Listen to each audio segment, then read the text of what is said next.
Service de presse spécial, il n'y a qu'un seul colis à bord. Et encore, il n'est pas bien gros, mais il vient juste d'arriver dans la boîte aux lettres. Il n'a même pas besoin de ciseaux d'ailleurs.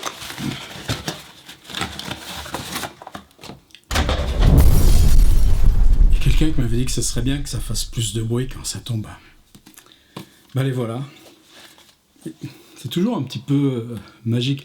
Quand on est chez les grands éditeurs, la première fois qu'on voit ces bouquins, c'est quand c'est l'occasion du service de presse. On arrive dans des petites salles, en général, il n'y a pas de connexion, c'est dans les caves et tout ça, et on a des piles et des piles et des piles qu'on va signer pour des gens qui n'en ont rien à faire. C'est toujours une espèce... En fait, c'est seulement après, quand on reprend le train en retour, qu'on se l'approprie son livre. Et ben, au moins... Quand on fait ses propres livres, on a les exemplaires justificatifs de chaque. Et quoi ? Rien, vous me laissez un petit peu là, que je les regarde. Ils sont minces, mais c'est exprès. C'est des questions, ça aussi. Petite collection Lovecraft au seuil, 120, 160 pages, on peut pas descendre trop.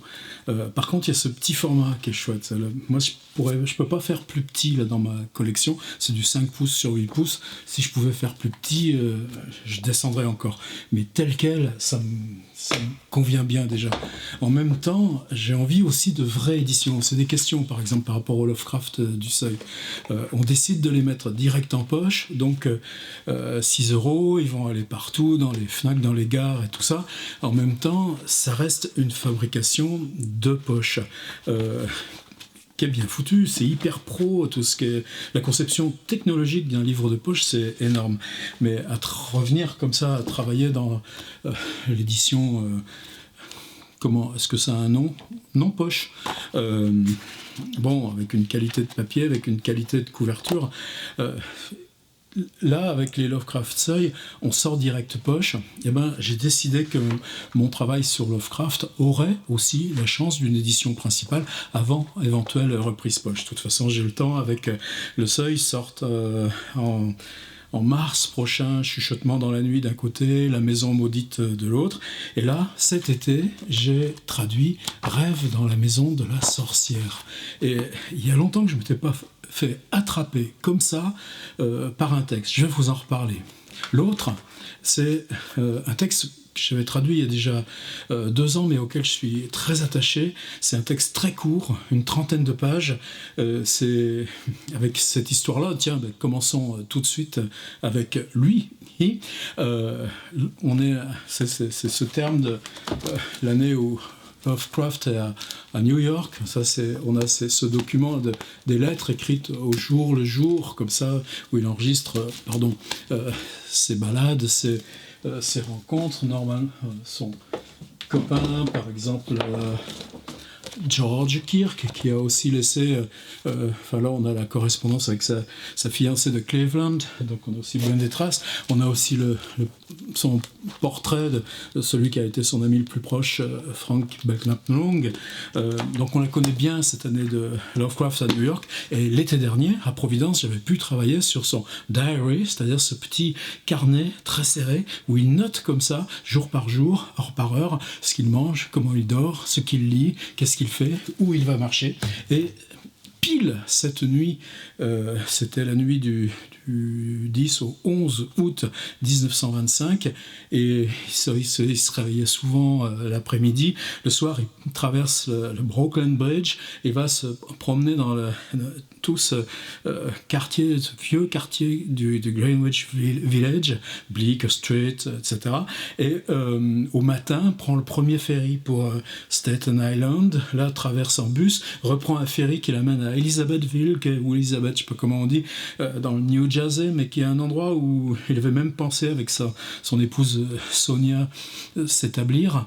Et Là, à 7 heures du matin, il achète pour 10 cents dans la première boutique qui ouvre un petit carnet dans lequel il va s'asseoir dans un jardin public et de 7 heures du matin jusqu'à 11 heures sur ce petit carnet à 10 cents écrit d'une filée cette histoire qui est aussi une traversée de New York la nuit, mais elle a ce truc complètement exceptionnel d'une espèce de rencontre, d'enfoncement comme ça dans une réalité dédoublée et que par une fenêtre font lui apparaître comme ça des états de New York au passé, donc justifiant qu'on voit bien une réalité, parce que objectivement New York a été ça, et puis petit à petit ça va glisser vers une perspective de la ville dans l'avenir. C'est au moment où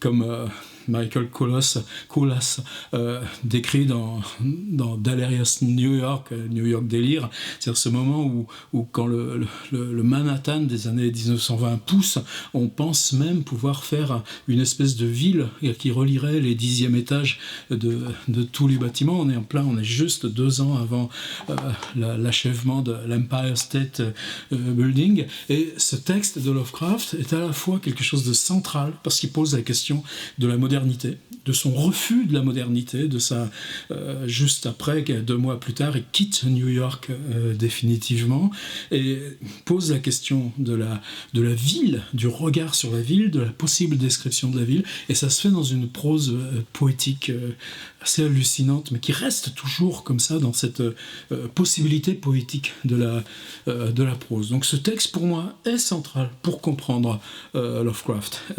J'ai mis aussi sur mon site, c'est un autre document qui pour moi participe comme ça de la même exception, 1927 aussi, là c'est écrit en 1925, publié dans Weird Tales toujours en 1926. 1927 c'est le film de Robert Flaherty qui s'appelle $24 Island, c'est-à-dire New York, Manhattan a été acheté aux Indiens pour $24, et ce film de 1927 de Flaherty qu'on trouve facilement sur YouTube et tout ça, pour moi donne le contexte exact qu'il faut reprendre pour lire, pour avoir c'est la violence comme ça de ce texte, lui.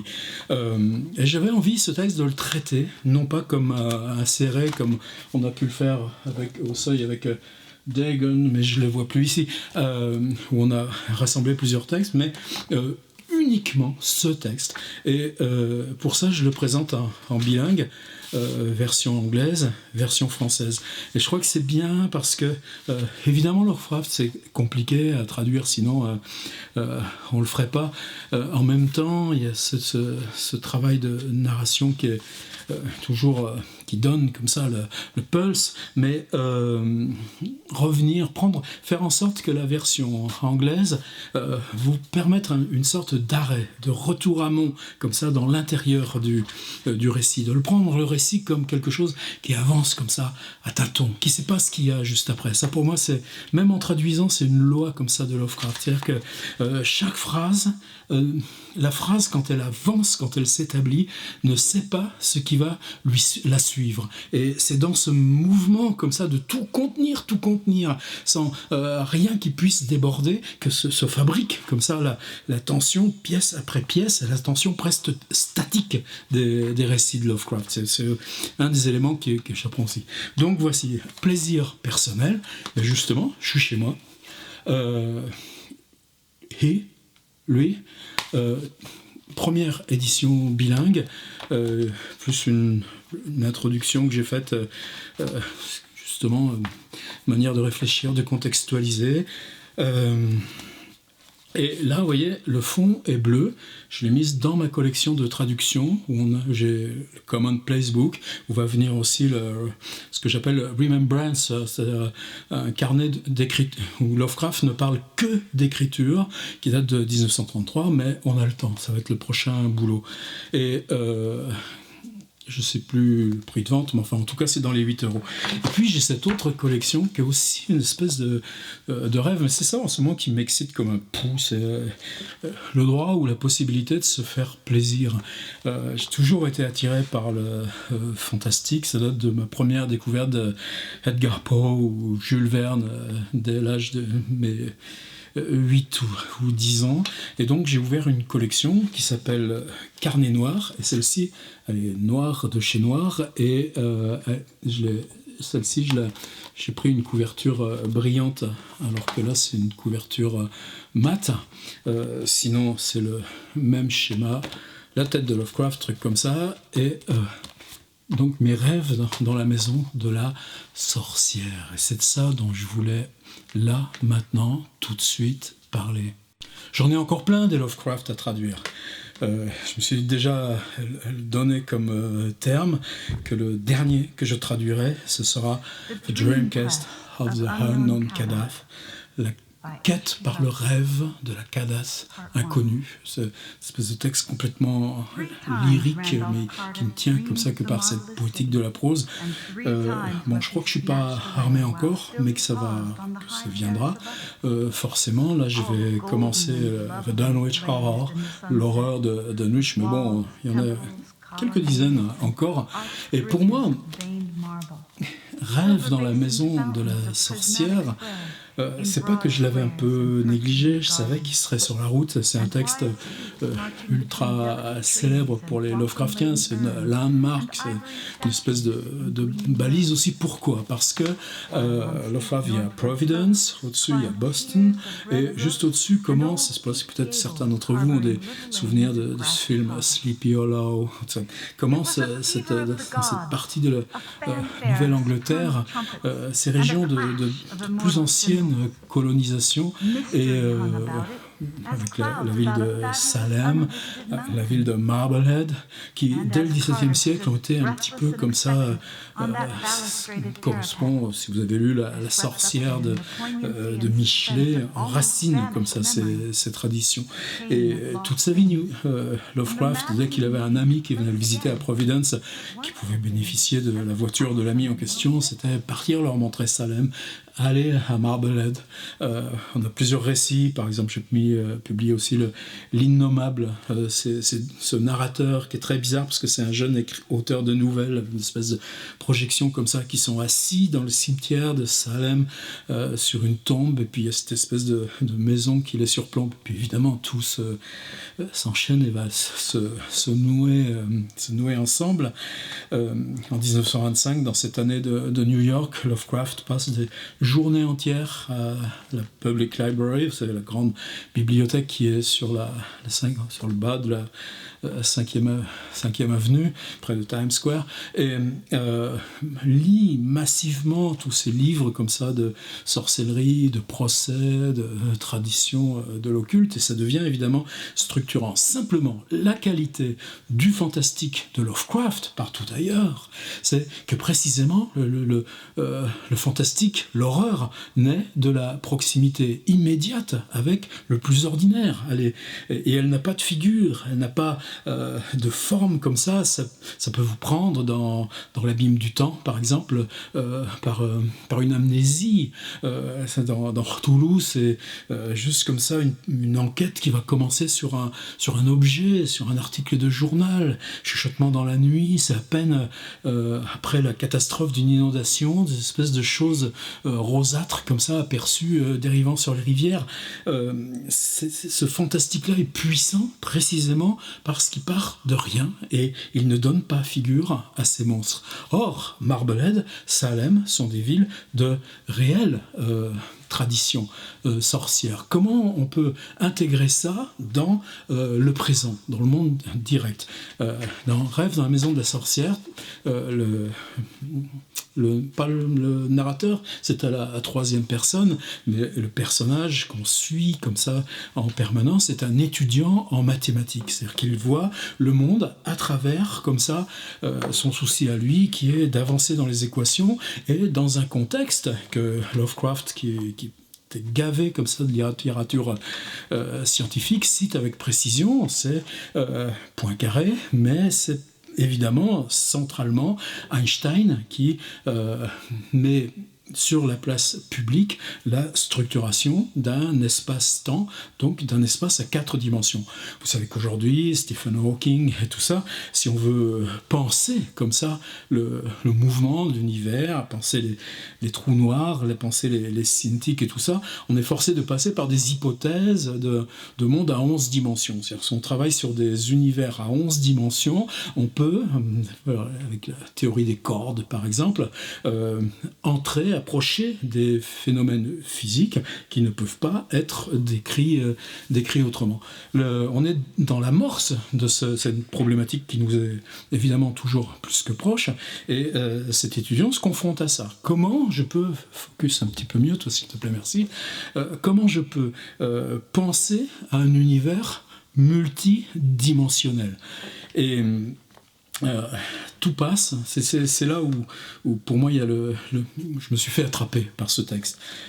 On est dans une maison, dans cette maison, ça ne dénature pas l'histoire, en plus elle est devenue légendaire, survit une sorcière qui vivait dans cette même ville qui n'est pas Salem, qui est la ville qui sert de territoire fictionnel permanent à Lovecraft, qui s'appelle Arkham, dont l'université s'appelle la Miskatonic, avec cette bibliothèque où sont conservés un certain nombre de livres occultes, dont le fameux Necronomicon, et cette sorcière donc apparaît, surgit, en tout cas cet étudiant, justement pour sa fascination à lui pour l'occulte. Il a loué délibérément une mansarde dans ce qu'on appelle la maison de la sorcière. Et puis cette espèce de rat toujours mouvant avec des dents jaunes pointues et surtout une espèce de visage anthropomorphe d'un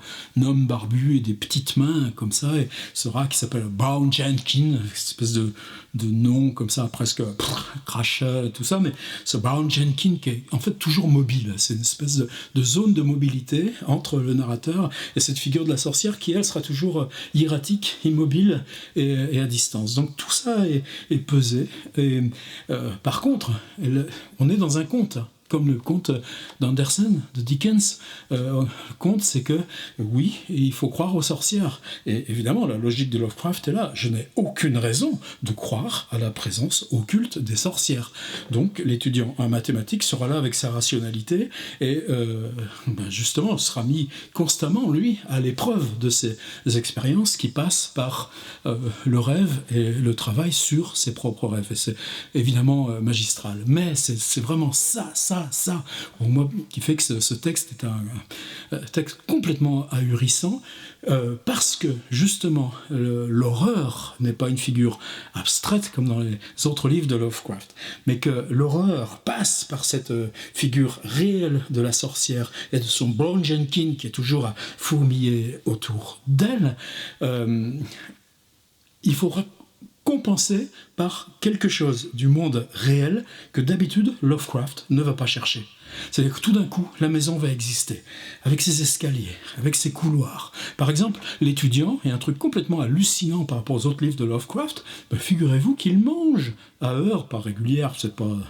Ça, quand même, il n'a pas de sous, plus que Lovecraft lui-même, mais bon, il va aller à la cafétéria de l'université, il va aller prendre un café à un marchand ambulant.